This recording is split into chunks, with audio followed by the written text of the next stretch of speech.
Welcome to the HR Dialogues, a podcast where we talk about HR and the future of work.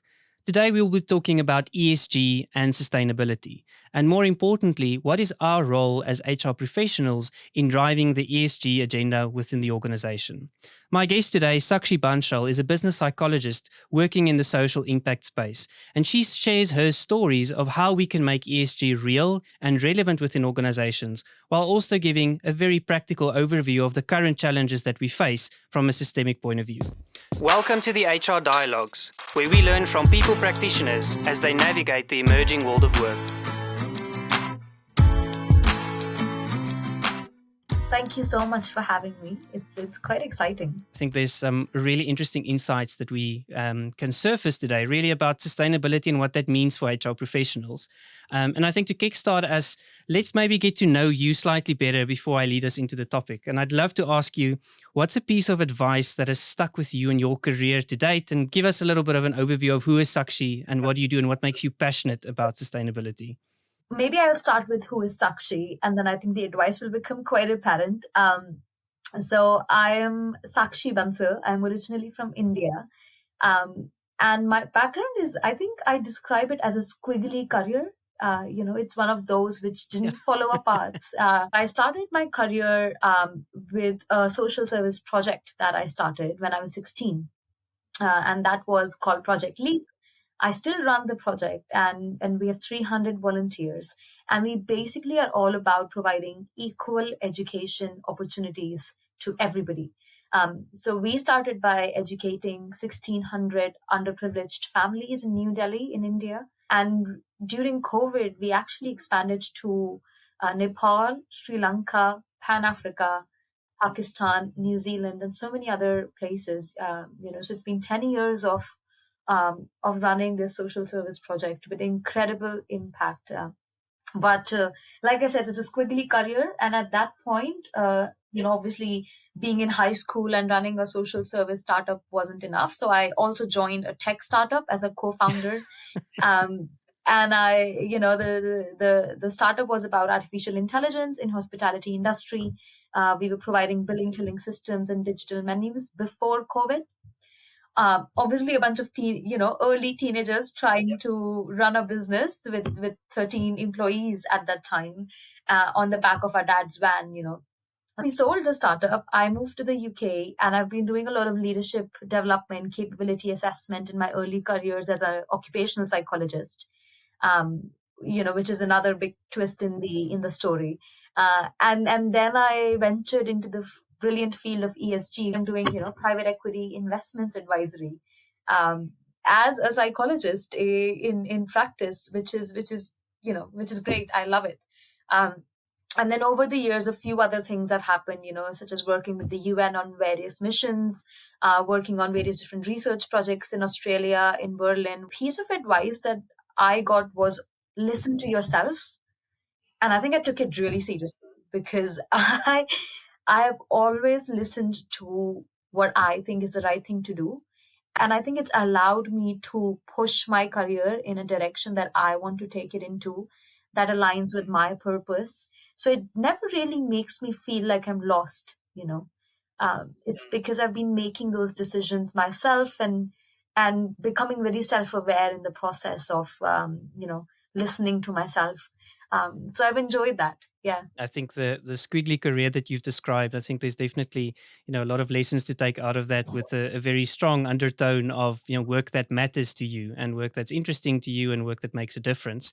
And I think that's such an important topic in the career space, is how do you find your own voice and what that looks like, as opposed to just, I think kind of walking some of the paths that we've walked before. So Sakshi, let's start talking about sustainability and ESG. And I really want us to delve into what is it that nobody ever talks about from an HR point of view. And I think a starting point is for us, let's put it on the table. When we talk about sustainability and ESG, what is it that we are actually talking about, and what's the misconceptions that a lot of people have about the topic? Oh, that's a good question. So I think sustainability itself is a very, very old concept, very old term. I think initially people thought of sustainability as this regenerative practice that allows you to sort of continue doing the work that you are doing, but with a sort of planet mindset.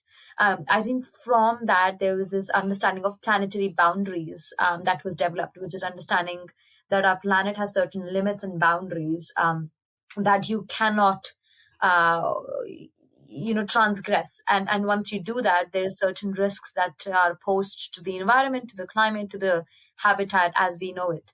And from the understanding of planetary boundaries, we started to think about sustainability in terms of risks, right? So we started to understand sustainability as what are the risks of not doing something, overdoing something, or what are the Mm, risks of continuing to exploit the planet or people or profits over not doing them. So I think the evolution of sustainability is quite interesting. It has gone from a practice that was quite localized, that was quite regenerative, to a practice of or an understanding of risks as well when it comes to boundaries and planetary boundaries per se. Um, ESG is almost, I see, as an evolution of thought in that, as an application of sustainability.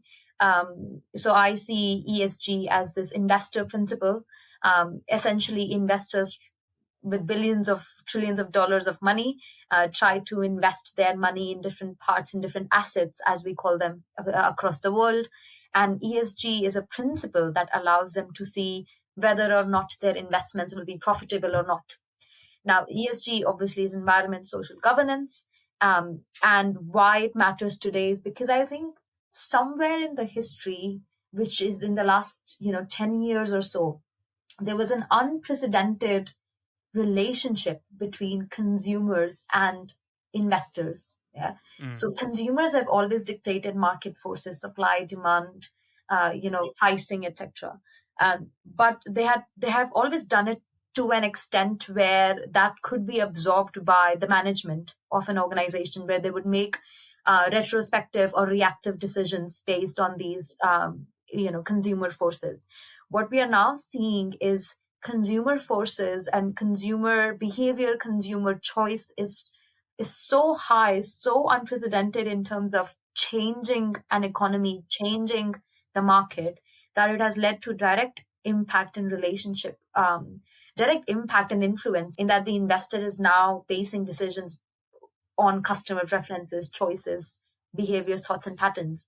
Essentially, laying out the risks of an organization when it comes to environment, social, and governance practices that can have a material impact on a company's performance and how they make money. To answer the second part of your question, I think that's the biggest myth, right? Is people think that sustainability and ESG is all about how you spend your money, right? So once an organization has made some money, for example, if I'm Shell, I've made some money by selling oil, whatever, and I'm now saying, let me invest in, educating 100 women in Nepal, and I'm going to give some money to this charity and that charity. That is not ESG and sustainability. You cannot offset the poor practices that you're doing, for example, to the environment, by just investing somewhere else and giving away some pot of money into some other cause. gotcha. I think that's a big myth. And just to kind of stay with that for a second, I think the second biggest myth that people actually don't realize and is a big undercurrent is ESG and sustainability is only to do with finance people and economics Mm, people and maybe yeah. technical people, right? Like, it does not affect rest of the organization, or it does not affect the normal working population, which I think is like saying, it's like saying that, oh, like I breathe the air, but the air quality is not my concern.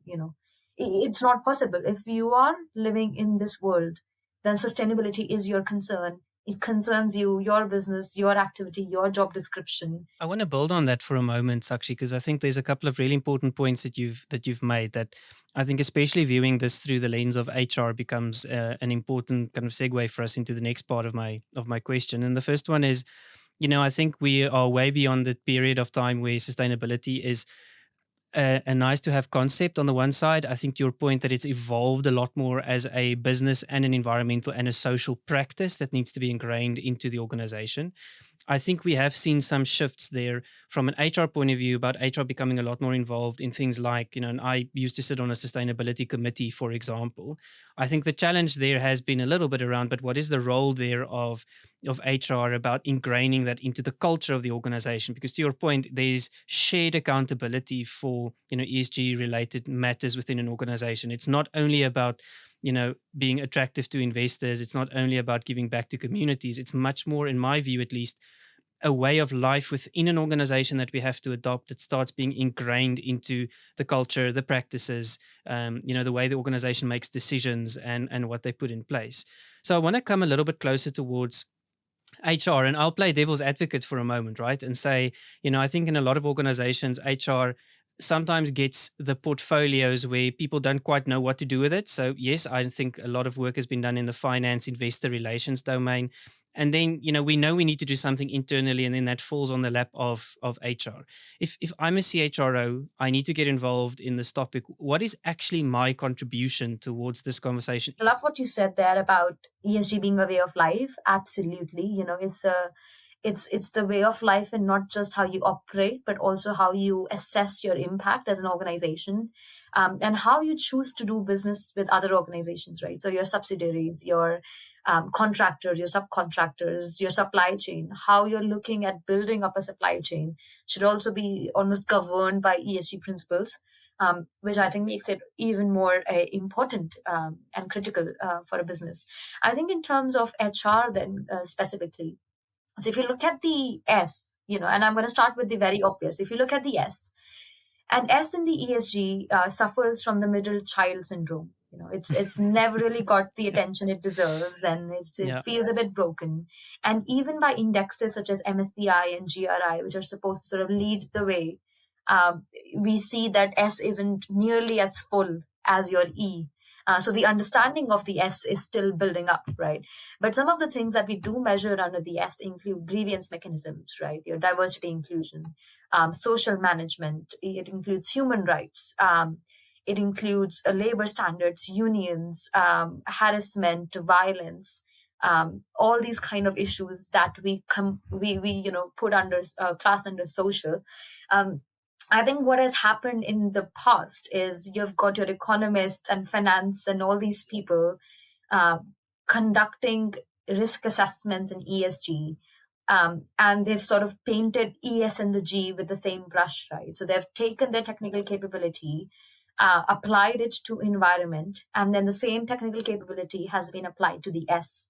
And so what we have seen is S has been historically underreported. You don't have the right technical experts doing the job that's needed to be done to assess the risks that need to be assessed, simply because they don't have the technical capability, don't have the operational understanding, and can only opine on such matters to a certain extent, to a certain extent of compliance to policies. They aren't able to opine about social matters to a level of nuances of complexity, operational efficiency, strategic perspective. And so that means that S has been historically underreported, not well reported when it was reported, and then therefore underdeveloped.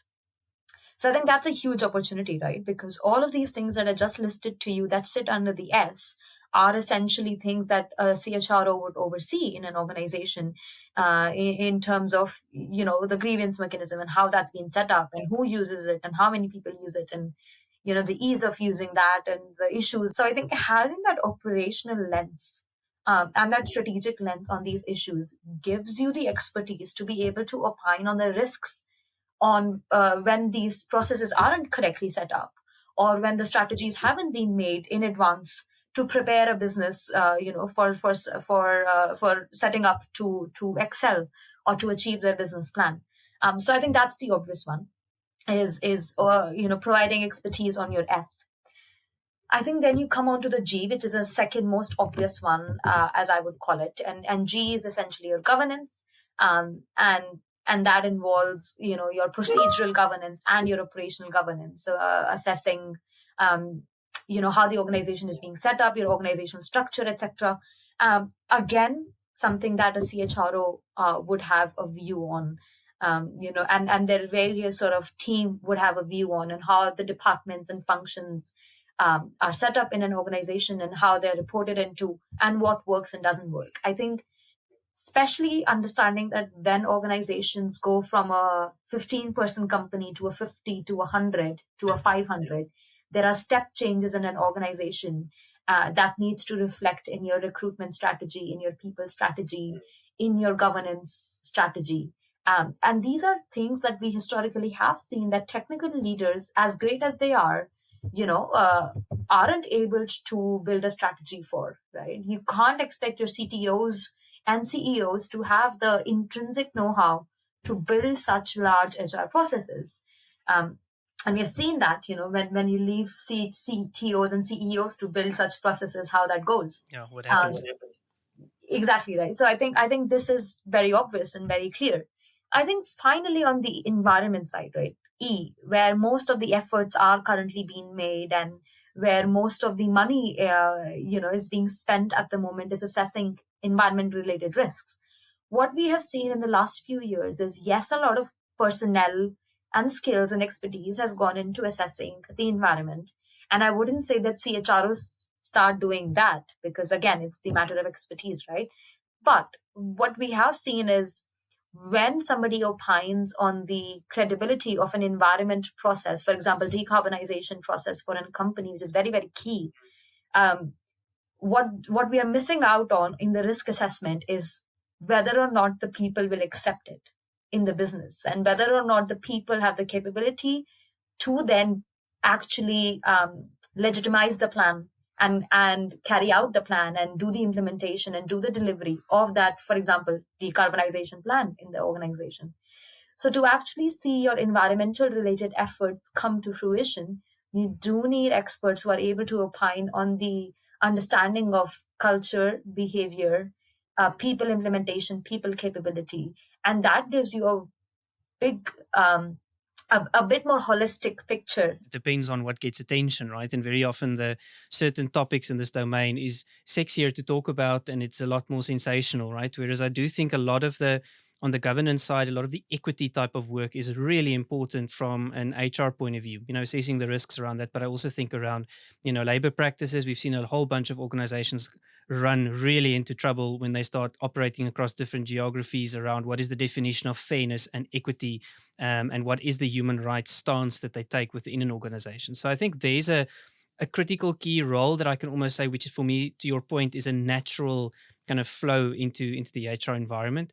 The social one for me is really interesting because I think we've seen definitely over the last couple of years the social voice of the organization also being driven very much by HR as a representative of what it's really like and what the organization stands for. And we've seen, almost that extension towards the community and the social aspect of who are you as an organization. And very often that is driven by your people and your labor and your culture practices that you put down. And I think there's really an important point there around, just looking at and articulating how that contribution from HR is going to look very different, because HR in a lot of instances, if you think about I'm a mine, the community that sits around that particular mine is actually very much driven by how that organization chooses to operate in what responsible manner, in that particular community, just to use an example. But I love the fact that there's so many opportunities that is real and tangible, and your point around, but what's the operational lens that we can put on it, because I think that's where we get stuck, where I think as long as we keep it up in the air around what that's going to look like, we struggle to make it real in our people strategies. So it's important to understand that with ESG, seeing ESG is almost like an incomplete thing. Yeah, for You sure. either do ESG risk reporting, you do ESG consulting, you do ESG risk assessment, things like that. And I think one thing to be mindful of is, what we don't want to happen is what happened with CSR, right? Is there's a key distinction between, when you're talking about ESG, is not making it about storytelling. Yes, there should be storytelling in everything, but when I say it shouldn't be about storytelling, what I mean is it's very factual, and it is about, most of the times in reality, compliance. Whether or not you're compliant to the legal requirements placed in your geography, in your country, in your region, in your industry. And then second, are you compliant or are you in best practice when it comes to some of these standards that have been laying out ESG related, best practices.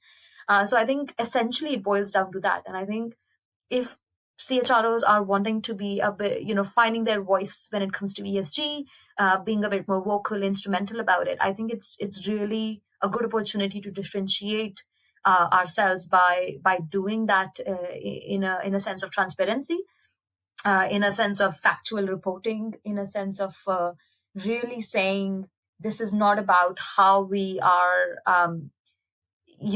How we are setting ourselves up after we have made the money, after our key financial decisions have been made, and after we have set up our contracts and set up our organizations. Yeah, and to your point, it does need to go beyond. Reporting is a mechanism, right? It's a mechanism that we utilize to highlight and make and drive decision making going forward. And I see that very often in organizations, especially in the culture space, we start talking about who we want to be versus who we actually are and what that looks like. And I think employees on the one side is having a much more authentic expectation from an organization around who you are, what you stand for, and prove it through your practices, through where you put your money, through what you invest in, through how we set up certain business practices and processes. Mhm. So I think there is a component there around really not diluting the core issue here and dressing it up as something different, but actually ingraining that in a very open and transparent way, as you've mentioned, into the normal practices that we do. Something that I want to ask you about, and I want to shift a little bit towards the employee lens, Mm. because we've started seeing employees act a lot more like activists, which I think is a fantastic and a positive thing if done in the right context of the relationship between the employer and the employee. And I think there's this notion around the fact that people care about different things and they are voicing it. Yeah, it's so complicated, isn't it? And Mm, I think you were talking about culture there, and all of these things together. You've got your incentive programs, your training, your capability, your grievance mechanisms, unions, number of issues raised. They all really speak to culture, right? And so a lot of times people say, you can't measure culture and it's so fluffy and all that. But I think all these are just indicators of culture. You put all of these together and it'll give you a big picture of what your culture really is like and what are the changes you need to make. And I think looking at anything raised towards you as an organization with that perspective, um, first of all, gives it such a better learning, gives you mm, a learning opportunity that obviously you have the pressure in front of the public to then make, a decision for and take accountability for. We have seen in the past some organizations really owning up and taking accountability and being transparent and saying, you know what, we messed up. This is what we're going to do about it. Right. And I've seen some of those organizations. And for example, NatWest. And when I say NatWest, they also acquired Royal Bank of Scotland. And this is not related to ESG, but one example of them messing up and then taking accountability that yes, actually, we progressed too quickly in markets. We couldn't, um, we couldn't have even envisioned the step change that will bring when we expanded too soon, too quickly in different markets. And this is what we're going to do about it. And this is how we're going to protect our employees and our business. And I think it works, for people to take out the time from their days and lives to protest about something means they actually care. I think second is almost being strategic about it. Good organizations would always have safe and well built mechanisms where employees can address their concerns in a way that doesn't cost them their job or their mental peace. They should always have mechanisms where if something is bothering the employees and if something is bothering the customers, there is easy way for that information to reach from that customer employee perspective right at the top where it really matters. um, I can't say that I have examples of organizations doing this really well. If it were, then all our problems would be fixed. But I think that's a very important mark of good organizations, right? And if you've got your ESG people working for you in house, they should be looking at this. This is where your grievance mechanism comes in, your whistleblowing policy comes in. This is where your customer, feedback comes in, your governance structures come in. So I think it's really, really important that we look at this, that organizations look at this. But in terms of like quashing it, I don't think it can happen anymore. With social media, with like so many opportunities, I think it's impossible, or almost impossible, for an organization to quash real actual problems. They can't be hidden in. There's nowhere to hide. And that's a positive thing, right? So, I mean, I think there's also something we talk about in HR quite a bit is that any decision you make internally, you need to accept it by lunchtime. It will be in the public domain. And you need to be able to why we took certain decisions, because some decisions are hard and they are difficult and they are complex and they are not the popular one. Something that you've mentioned really resonated with me. And I think there's a couple of things to take away here, right? The one is the best definition of culture I've ever heard is a previous colleague of mine that always spoke about the fact that real culture is what you celebrate and what you tolerate in the organization. And if you use those two criteria to say, what is it that we actually celebrate and what's the things that we just let slide in the organization, that is actually a big component about what your culture looks like. Second point you made around energy. And I think I was always taught whenever you facilitate, organizational change, the moment people start fighting with you and resisting, that's when you should really be worried because it means they've lost interest. It means that they don't see it as important enough to really care about it. And I think that's something for HR professionals also to take away is that these are difficult conversations and it's not about appeasing everybody. It is actually about putting difficult topics on the table and it's getting people to have different points of view. And I think about a topic such as diversity, equity, inclusion, belonging. There's a lot of things we need to talk about in that particular space. And it's not about just aligning people on what our stance is. It's actually about having those real, conversations and voicing them. And the last point that you made is really around the employee voice piece. I agree. I think we are starting to get to a point where organizations engage a lot more proactively with their employees and things get raised. But I think there's and I almost want to call them levels of engagement, right? There's the whistleblowing component that we need to protect anonymity. And then right on the other side, there's the how do we co-create? How do we find the best solutions to where we find ourselves within the organization? And I think that can come, from anywhere within the business. So I think it's an exciting time, but it does open yourself up as a leader also to think very differently about the fact that leadership is not about knowing everything. It's about, kind of gearing people towards the conversations we need to have. And that's quite an ego that you need to let go of, I think, if we're going to lead successfully in this space. I think one of the best things I learned over the years is stop putting people on a mantle. Relationships are complex, and when they break down, half of the reasons is always expectations that people had on each other. And I think there's so many expectations because we put people up on a mantle, right? You've put our leaders up on a mantle, we've put organizations up on a mantle.